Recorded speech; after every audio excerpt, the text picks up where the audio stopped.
Mufaro wangu kukugamuchirai pano pachannel yenyu LM Novels. Ndichingopa kutenda nerutsigiro rwamuri kutiratidza kuburikidza nekulaika mavideos edu nekukomenta mucomment section. Nhasi tiri kupfuurira mberi nechitsauko 3 bhuku redu rinonzi Mhungu, rakanyorwa naLM Matlatini. Wenyu muverengi zita ndinoitwa Vimbai wekwamasiziva. Nhasi tiri kupfuurira mberi nechapter 3. Semazuva ose ndichangoverenga chikamu chekugumisira patakasiyira chapter 2. Ari mushishi rekufunga, nhare yake yakarira, runhare rwaibva kune veforensics. Agent, tinokumbira muuye kuno, pane zvatawana. Chitsauko 3. Andre akabuda mumba yemakombiyuta achimhanya ndokunanga paive nemotokari yake. Akapinda achibva aimutsa ndokutendeuka kwave kubuda pahotera ari chahwiriri. Akakwidzana Samora Machel akananga kuCauseway kwaive nemahofisi eforensics. Veforensics ndivo vana mazvikokota mune kuongorora mafingerprints neDNA. Ukapara mhaka uine chitupa chemuZimbabwe, vanhu ava vanokubata kuseni kana wasiya mafingerprints kana zvinhu zvakaita sebvudzi nemate. Andre achangoti pfuurei papost office yeCauseway akanzwa nhare yake ichirira. Munhu aichaya aiva mukuru weZSS uyo aingonzi nevanhu director. Andre, chii chauri kuita? Sorry say Mati, ndati ndena kupa permission yekuti usolve nyaya yauri busy nayo. Munorevei kana muchidaro? Ndinoreva kuti you are no longer in the field, agent. Wave kudiplomat protection. Siyana nezvauri kuita. Uzondibriefa kuti zvafamba sei. Andre akadzungudza musoro ndokufamba anyerere. Aiva aita seabaiwa nebanga pamwoyo. Zvechokwadi, director vaisadzora tsvimbo. Sekuziva kwake, hapana umwe munhu aimukunda panyaya dzakadai. Murume anonzi Curtis aive amutadza. Nokudaro mapurisa nokuti mumapurisa mave nevane zvinangwa zvakasiyana neveZSS. Tiri kunzwanana here? Vakabvunza director. Director, tose tinoziva kuti zverudzi urwu zvinongoda ini. Hazvina basa izvozvozvo. Uya kuno usubmite zvawawana. Nenzi achapedzisa basa. Ndiye wandapa kesi iyoyo. Nanenzi zvaisaonana.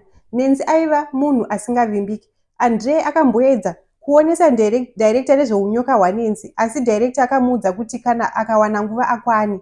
Izvi zvakashamisa Andre sezvo aiziva director semunhu asina tsitsi nemunhu kana chinhu chinokanganisa basa. Andre akazoziva kuti sei director vakapa gotsi musi uyu waakawana vachisasana zvavo muhofisi naNenzi. Modzi yeruvengo yakadzvarwa ikatumbuka. Hazvina kushamisa Andre paakanzwa kuti Nenzi ndiye apiwa basa iri. Nemakuriro webasa iri aizorishanda nekurigona aizove nemukana wekukwiridzirwa pabasa. Kuramba achirera vaeni anga asisade. Aida kuita zvaive ajaira zvekutatsurana nemhondi nevanopara mhaka dzinotyisa. Ndizvo zvaimhanyisa ropa rake. But say, munoziva kuti nyaya dzakadai ndiko kubasa kwangu. Madi mandisiya ndasolva this case. Kana ndatadza, you are free kuita zvamunoda neni. Iwe unoziva here kuti chii chinoitika tikasakunda nyaya iyi before 6 kuseni mangwana? No, you see, moto unozobvira, unoda mvura yanowa kuudzima. Rega ndidai, iwe naNenzi muchashanda mose, iwe wopira kwaari. Iye ndiye anozondipira, wanzwa? Izvi ndizvo zvaisaita. Nenzi aiva apotsa aurayisa Andre kakawanda. Nenzi aiva munhu asina hanya neupenyu hwemumwe munhu.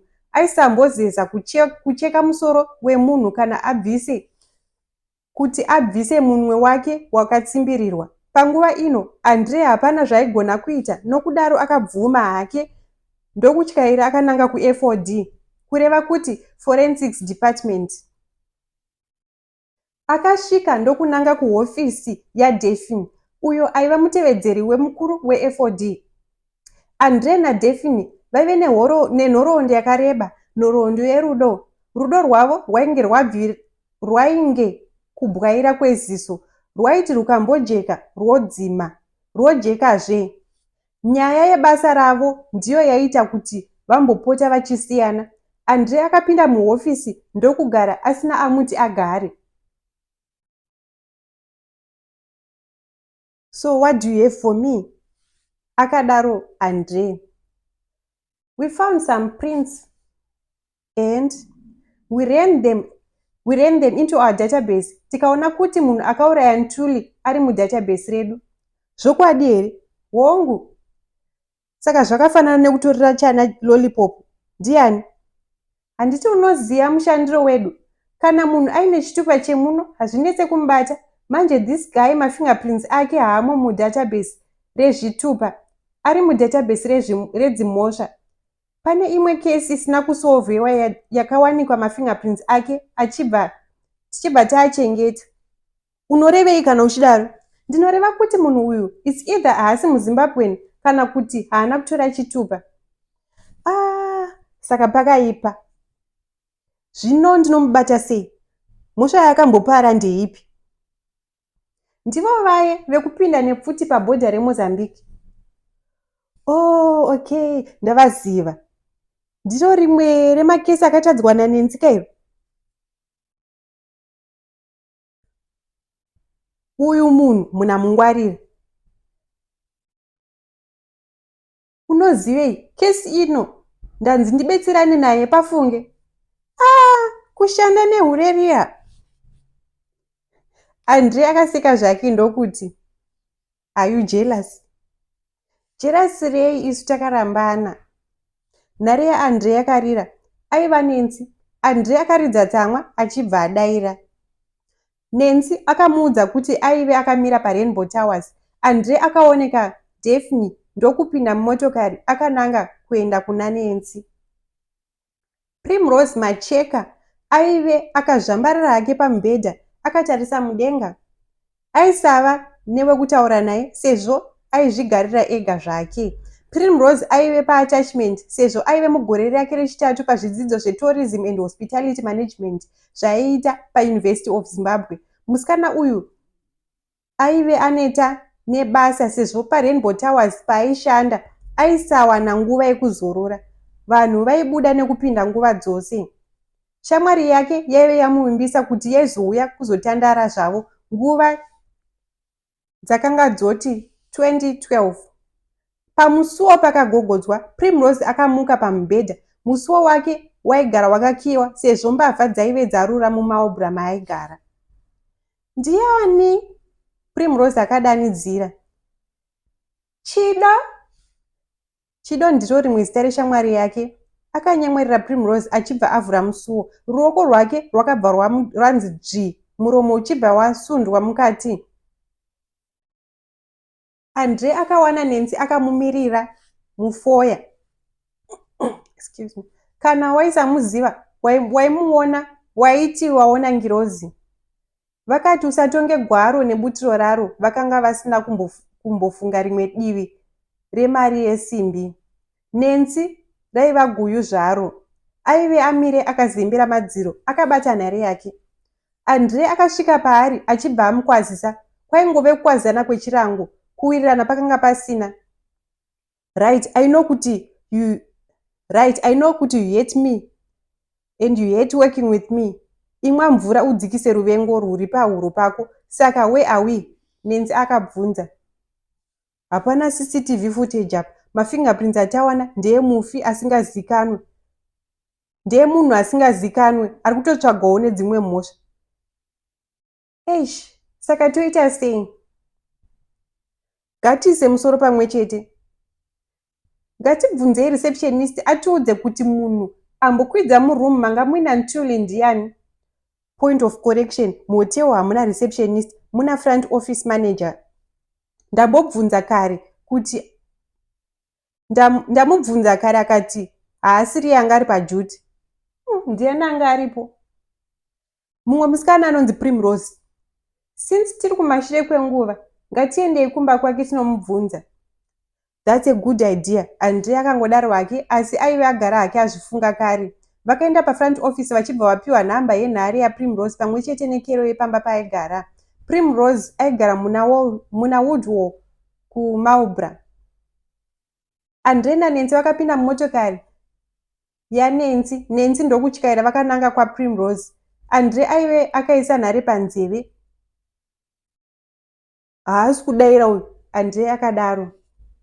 Vasikana kava, maybe ari bhizi zvake, Nensi akadaro achiseka. Andre akakanda mapfumo pasi, achibva agara zvake akanyarara. Nensi aingobvunza mibvunzo isina musoro. Andre aingodaira zvake zvaingotanga kupinda musoro make. Nensi imhando yevanhu vaisungira mumwe nemashoko avo. Vakasvika paigara Primrose vachibva vanongedzerwa musuwo wemumba maigara. Andre akasvikogogodza ndokushaya akamudaira. Mufonere tinzwe, akadaro Nensi. Andre akaita sekudaro. Nharo yaPrimrose yakarira, yakanzwika kurira mukati isina anodaira. Andre akadimura runhare achibva avhura musuwo zvinyoronyoro. Primrose aive arere nedumbu pamubhedha. Akamuzungunutsa achibva amupindura. Primrose aive atove chando. Mushure mekutsvaga umboo nekudaidza mapurisa, Andre naNensi vakabuda mumba maPrimrose vonanga kumuzinda weZSS. Zvaiva pachena kuti vanhu vakanga vauraya Ntuli ndivo vakanga vauraya Primrose, kuitira kuti pasawane aizovanongedzera. Vave mumotokari, Andre akati, maburi ese zvaanamwa toita sei? Pakaipa. Wati hanzi mondi idzi dzine imwe mhaka yadzikambopara? Hongu, you handled. Or should I say you mishandled that case? Ini? Case iya yepfuti dzakawanikwa pabhodha. Nensi akabva achizii nyaya iyi nyaya iyi aiva atokangana nezvayo. Gore rakapera pabhodha reMozambique pakabatwa motokari mbiri dzine pfuti dzemhando. Yetatu inonzi yakapukunyuka mushure mekunge paita kuridzirana kwepfuti pakati pemauto nevaive mumota iyoyo. Vaive mumotokari dzakabatwa, vakapfurwa ndokufira panzvimbo. Mapurisa akazowana nhare mumotokari mbiri idzo dzavakazoendesa. Vaive mumotokari vakabatwa vakapfurwa ndokufira panzvimbo. Mapurisa akazowana nhare 4 mumotokari mbiri idzo dzavakazoedza kubata, vakapukunyuka nadzo nekuziva kuti zvombo izvi zvaida kushandiswa pai. Sezvo nyaya iyi yaive yemhando yepamusoro, zvakaonekwa zvakakodzera kuti ipiwe nyanzvi dzeZSS. Nensi akabva anzi iye apenengure nyaya iyi. Nhare 4 dziya dzakapiwa Nensi kuti adzitarise kunze nemukati kuti akwanise kusvika pasi penyaya. Nhare dzekuendeswa kuFOD dzakawanikwa dzine mafingerprints evanhu vasingazivikanwe. Nensi akaedza kutsvaga manhamba evaive vambofonerwa kana kufonera nhare idzi. Aive anani, ndokushaya chaakawana. Mwedzi mitatu yose yakapera pasina zvaakakwanisa kubura. Kwakuzoti mumwedzi waMbudzi, kumanotsi eimwe nhare akawana mavara anoti Gatu poison. Achibva afara, aiti azowana zvaizomubatsira kubata vanhu vaive vapinda munyika nezvombo. Akananga kwaMudzviti ndokuvhunza kana paive nemunhu aive nezita rekuti Gatu poison. Akabvapo mapapiro adamburwa. Paive pasina mubereki akakwana aive apa mwana wake zita rekuti Poison. Akaedza kutevera zvake nezita rababa. Akaedza kutevera vaive nezita rababa rokuti Gatu. Ndokuzokanda mapfumo pasi aona kuti izvi zvaisamubatsira. Pane pfungwa yakazopinda musoro make achibva anyemwerera. Akafunga kuti mavara ekuti Gatu poison aigona kureva kuti poison Gatu. Aive akamirira kuti poison got you. Kureva kuti muchetura wakuwana. Nensi akatarisa marekodzi ezvipatara evanhu vakanga vaurawa nemushonga mazuva anga apfuura. Akawana 2 vakanga vafa nemushonga wemakonzo ndokupenengura kuti azive kuti zvakafamba sei. Aifunga kuti akaziva kuti munhu ainge aurawa, aifunga kuti akaziva munhu ainge auraya mumwe wevanhu ava aizobata chikwate chekupinda nezvombo. Tsvakirudzo yake yakazoita kuti ave chiseko chemapurisa emuchivande. Pasina kuti aiwirirana nadhirekta weZSS, aidai akasiyiswa basa. Vakanga vapinda muAvondale pakanzi naAndre. Hei, paya wakanyadzisa ufunge. Zvinowanikwa, but I was so sure kuti mavara ekuti gut to poison aimirira kuti something. Nenzi akadaro. Nenzi akazoshamisika onzwa Andre oti, stop the car. Chii, misa mota. Tikasova kesi yema-arms smuggling. Tasova nyaya yaNtuli. Hanti. Yes, this case seems to be connected. Pawataura kuti gut to poison, something clicked in my head. I know kuti gut to poison chi, uye ndinoziva kwairi. Nenzi akamisa motokari. Andre achibva aenda pachigaro chemutyairi. Andre akavhetemeta mota.